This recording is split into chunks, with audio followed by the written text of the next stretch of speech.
Sir पहले तो जरा यूनुस भाई और तनीर भाई जरा ये देख लें हमारे जो बैटिंग कंसल्टेंट है मैथ्यू हेडन, चूंकि अब जाहिर है पाकिस्तान इंडिया के मुकाबले के लिए सब तैयारियां पकड़ रहे हैं, तो उन्होंने कोई बयान दिया है हमारे बैटिंग कंसल्टेंट ने, वो देखिए बस जरा बात कर दिखाएं जी क्या कहा.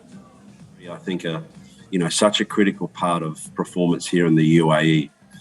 Generally speaking, when the power plays have been such a significant part of T20 cricket in the UAE, and there have been a few exceptions, but most sides that win the power play win the match.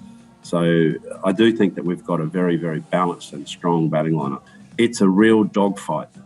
The conditions and the margins for errors are very little, and so good leadership is going to be key. And I think Bubba has that commands that presence. There's going to be additional pressure on him, both as a captain and also as a batsman. वाह वकार Yunus sir ने रंग निकाले काफी है. भाई ये Matthew Hayden है यार. अच्छा अलग है जो बैटिंग कंसल्टेंट है. हाँ.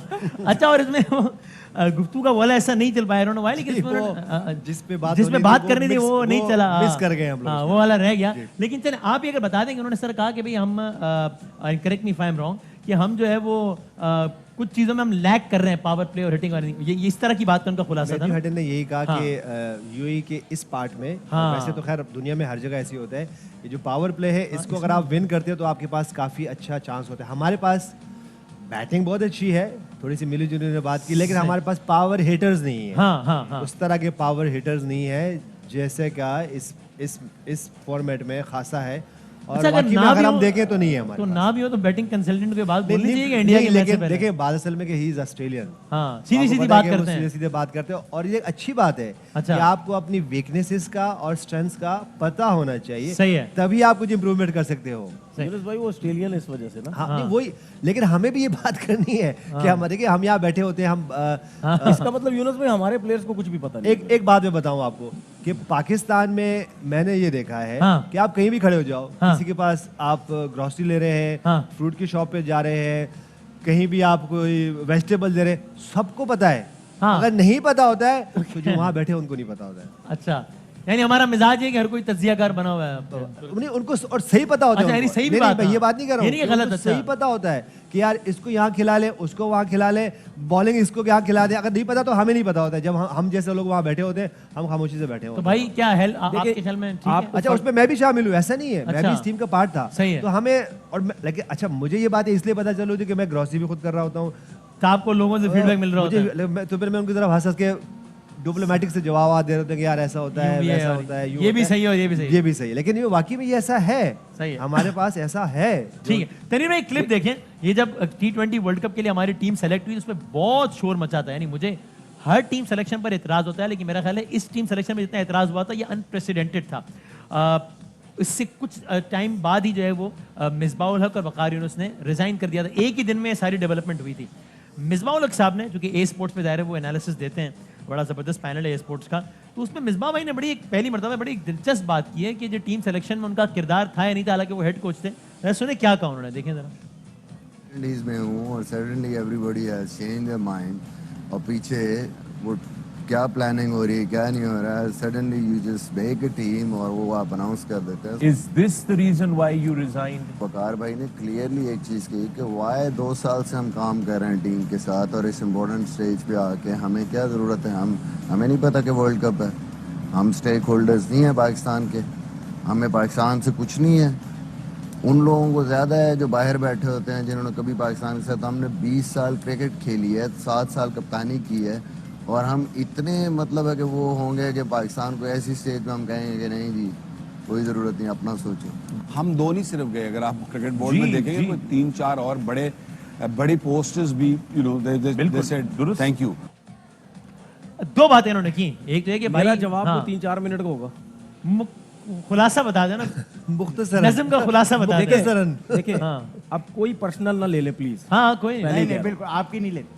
पर्सनल नहीं ले रहे. होता ये है कि जब जो बंदा भी पाकिस्तान टीम से निकल के आता है ना, वो क्लियर बात कोई भी नहीं बताता, क्या सही था क्या गलत है. हर बंदा सेव करने की कोशिश. आज तो क्लियर बात नहीं करती इन्होंने. कहा मैं वेस्ट इंडीज में था, मुझे पता ही नहीं पीछे क्या हुआ टीम सिलेक्शन. क्या पाकिस्तान में कभी ऐसा नहीं हुआ कि कोच के बगैर टीम सेलेक्ट होगी हो?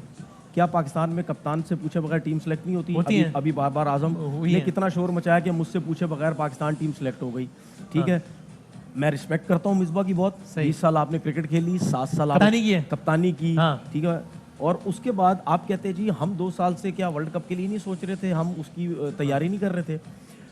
इसका मतलब ये है कि शायद आपको कहीं ना कहीं पता था कि आपको हटा दिया जाएगा। हाँ ना, रमीज भाई ने ठीक है। आने के बाद हिंट दे दी थी कि अपनी टीम लाऊंगा। दूसरी बात ये है कि अगर आपने इतना अरसा क्रिकेट खेली, आप नहीं समझते थे कि पाकिस्तान टीम के साथ हमने जाना है, ठीक है आपकी मर्जी से लड़के सिलेक्ट नहीं हुए, हम काम कर रहे हैं, हमें इस टाइम रिजाइन नहीं करना चाहिए। वो यही अगर तो आप कह रहे इतनी हैं। बात करते हैं, वो कह रहे हैं यार हम इतने अरसे से मेहनत इसीलिए तो कर रहे थे, सुने ना। हमें नहीं पता था वर्ल्ड कप आ रहा है, but since they were given a clear signal कि आप जाइए, नहीं, इसलिए चले गए। देखें, उनकी बात का मतलब यही है, ये तो कह रहे हैं। उन जो मैं समझाऊं, इन्होंने रिजाइन क्यों दिया होगा, या इनको पता होगा, या इन्होंने जान छुड़ाई कि टीम हमारी मर्जी की सिलेक्ट नहीं हुई, ये टीम वर्ल्ड कप में जाके कुछ नहीं करेगी, हम रिजाइन दे देते, हम सेफ हो जाएंगे। इन दोनों दूसरी के बात, बयानात से आप ये- वाज़ेह है कि इन्होंने इसलिए छोड़ा कि रमीज भाई ने क्लियर इंडिकेशन दे दी थी कि मैं अपने नए बंदे अच्छा लाना ठीक है। चाहता अच्छा हूं। एक मेरा- मिनट, मेरा यूनुस सवाल भाई, ये है, हाँ, ठीक है? अगर सुने, मैं तनवीर से एक सवाल अगर करता क्या- रमीज क्या? भाई ने वो एक सवाल कर रहा है। देखिए, अगर इनको ये पता है कि रमीज भाई ने बोला है, हाँ, तो बोल दो ना, आप क्यों नहीं बोलते? बोले तो यही क्या तो प्रॉब्लम? अब हर बात बिल्कुल एकदम दो तो इनकी बात से क्लियर नहीं क्या, क्योंकि वकार भाई ने मुझे इंटरव्यू दिया था, पहला इंटरव्यू उन्होंने 11th आवर में दिया था, और उसमें उन्होंने कहा था कि देखिए जो भी नया बंदा आता है उसको हक होता है कि अपनी नई टीम लाए, हमें भी अंदाजा हो गया था चीजों का, तो हम घर चले गए। इन्होंने इन दिस क्लियर वर्ड्स कहा था। आप क्या कह रहे थे? देखिए मेरा सवाल ये है कि ऐसा क्यों हुआ? उन्होंने, हाँ और मैं भी हेड कोच होता, हाँ। या मैं भी बैटिंग कोच होता, या मैं भी बॉलिंग कोच, अगर मैं उसका पार्ट होता सही है। सिलेक्शन का, तो मुझसे बगैर पूछे ये कैसे हो सकता है? अच्छा सही है। ये कैसे, इसका क्या मतलब है? इसका मतलब है कि आप नहीं, आपसे नहीं, नहीं क्यों नहीं, मतलब है कि ऐसा, यार मैं हेड कोच हूँ। इसका मतलब है कि आपको कटाए जाने की तैयारियां हैं। नहीं, इसका रीजन ये, इसका मेरा रीजन सवाल ये है, हाँ, इसका रीजन इसका जवाब कौन देगा? इसका रीजन ये भी हो सकता है कि मिसबा से इस वजह से नहीं पूछा गया कि शायद ये लोग चीफ सिलेक्टर समझते थे कि मिसबा से अगर पूछेंगे, मिसबा अपनी मर्जी के वही प्लेयर्स टीम में लेके चीफ आएगा। सेलेक्टर से पूछा था हमने, चीफ सेलेक्टर साहब ने भी पहला इंटरव्यू हमें दिया था प्राइम 11th आवर में, और हमने उनसे यही सवाल पूछा था। देखिए उन्होंने क्या चीफ कहा। सिलेक्टर ने खुल के बात की मोहम्मद, थी। अब आप बताएं, सुने क्या कहा था उन्होंने, मोहम्मद वसीम साहब ने? टीम सिलेक्शन से तो कोई इश्यूज नहीं थे, वो उस पे ऑन बोर्ड थे। कि ऑब्वियसली आपकी डिस्कशंस होती हैं, उस पर कुछ आपके डिसएग्रीमेंट भी होते हैं, कुछ आप एग्रीमेंट भी करते हैं, कि एंड में जाके आपकी एक म्यूचुअल अंडरस्टैंडिंग होती है कि दीज आर द थिंग्स। ये जो आपने अनाउंस किया है 100% स्क्वाड, आज उस पे भी म्यूचुअल अंडरस्टैंडिंग थी, जिसमें उस वक्त के हेड कोच मिसबा उल हक भी बिल्कुल मुतमईन थे। हमारी बातचीत तो वेस्ट इंडीज में भी उनसे रब्ता था जब वो वहाँ पे थे, अनफॉर्चुनेटली उस टाइम आ नहीं सके थे, तो ऑन बोर्ड थे, वो भी हमारे साथ थे, डिस्कशंस का हमारा हिस्सा रहे थे। अब बिल्कुल दो अलग अलग बात है। मिसबा भाई कह रहे हैं मैं वेस्ट इंडीज में था, मुझे नहीं पता था कि यहाँ ये हुआ है। कौन सही और कह रहा वो है? कह, अब ये तो अल्लाह को पता होगा, मतलब मुझे क्या पता। अब मोहम्मद वसीम सही कह रहे हैं या मिसबा सही कह रहे हैं, ये तो पहले पता कर लें। बात असल में ये, वो कहते जी मेरे से कोई पूछा ही नहीं इसी गया था, वो वजह कहते से, जी on board है। इसी वजह से आपकी ये फैन फॉलोइंग जो होती है वो कम होती है, खराब होती है टूटती मेरा। और इसीलिए अगर मैं बात करूं ये 90 से 2000 से, ये इससे पहले अगर हम अपने प्लेयर्स को देख लें, बहुत हाई रिस्पेक्ट करते थे, और इसके बाद ये जब इस तरह के इंसिडेंट आते हैं कि कोई कुछ कह रहा है, ठीक है, जो बात भी हो आप आगे क्लियर करें, और टाइम पे करें। मैं अगर मैं आपके पास जिस वक्त मैं छोड़ के आया था, अगर मैं उस वक्त वो बात नहीं करता, तो आज मैं आगे बोलता है जी मेरे साथ ये हो गया, तो दैट इज रॉन्ग। यूनुस भाई अगर ये कह देंगे तो सही बात करनी चाहिए। मैं भी आपके प्रोग्राम में आया था, बिल्कुल, ठीक है, मेरे साथ भी कुछ पहला ऐसे- इंटरव्यू इससे- आपने भी हमें ही दिया और था। मैंने मना किया आप यहाँ आके, मैंने आपको यहाँ ही बैठ के मना किया कि मेरा एग्रीमेंट है। आपने कहा मैं कुछ और मेरे साथ क्या हुआ, 6 मंथ का मेरा एग्रीमेंट था उस वक्त, कि कोई बात नहीं होगी, कोई बात नहीं दोनों होगी। तरफ से। और 2 दिन जब मैं यहाँ से गया, 2 दिन फिर आप से मेरी बात हुई, और आपने कहा यार आपने तो मुझे मना किया, और वहाँ सामने से सारी बातें हो रही हैं। न्यूज़ आ गई, तो फिर मैं आया फिर आपके आप आए पास, हमारे और प्रोग्राम फिर में। हमने खुल के बात की। हाँ, सही। तो लेकिन वो टाइम पे बात की। अब अगर मैं यही बात मैं अब आगे करता कि जी ऐसा था वैसा था, तो वो देर हो देखिए जाती। यूनुस भाई, इसमें जो सबसे बड़ा प्रॉब्लम वो ये है ना, जो मैं समझता हूँ और है भी, ये लोग नहीं किसी का नाम लेंगे, ये लोग नहीं लेना किसी- चाहिए। नहीं लेंगे ना, उसकी वजह लेना आपको कोई चाहिए। अंदाजा है यूनुस भाई, you have been at the helm of affairs कि यहाँ पे क्या होगा, असल हकीकत क्या होगी, कोई अंदाजा है कि देखिए मुझे लगता है, मिसबा से कंसल्ट हुआ होगा? नहीं। अच्छा मैं अब जराए जराए।